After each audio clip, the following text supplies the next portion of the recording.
that Jesus was constantly changing things.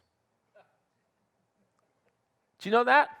If you read the Gospels, Matthew, Mark, Luke, and John, we see that Jesus came to change the world.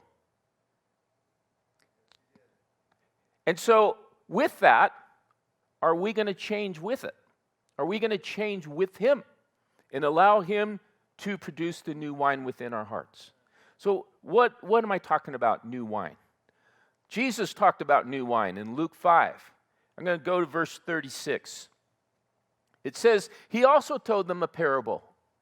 No one tears a piece from a new garment and puts it on an old garment. If he does, he will tear the new, and the piece from the new will not match the old.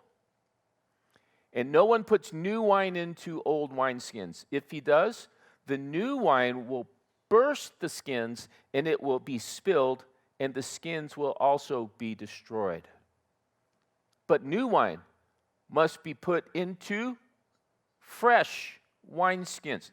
Now hold on to that word right there, fresh wineskins. And no one after drinking old wine desires new wine, for he says, the old is good.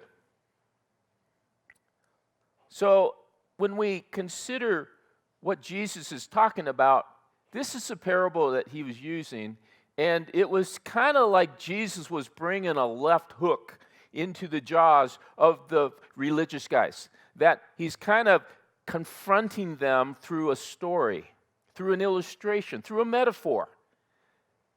And the old wineskins that these religious guys were living within was inhibiting them from seeing who Jesus was and what Jesus wanted to do. And we see this in Luke 5, verse 30. So this is right before Jesus said this parable. It says, and the Pharisees and the scribes grumbled at his disciples, saying, why do you eat and drink with tax collectors and sinners? And Jesus answered them, those who are well have no need of a physician, but those who are sick. I have not come to call the righteous, but sinners to repentance. Now here is, I think, such a great illustration of the resistance that people can have within a Christian church, is we think it's for us. And so we want to have the same music, we want to have everything predictable and comfortable so that we can come and worship God in peace. Right? And so if we would change the style of music, if I would change my hairstyle, everyone's going to become sideways because it's not the way it used to be.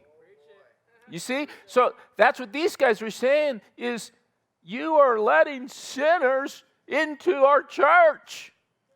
How dare you, Jesus? You're hanging out with tax collectors and sinners, because that's what Jesus was just doing here, was having a party with tax collectors and sinners. And so those old wineskins that we put on is we resist the gospel because the gospel can bring in elements that we're not comfortable with.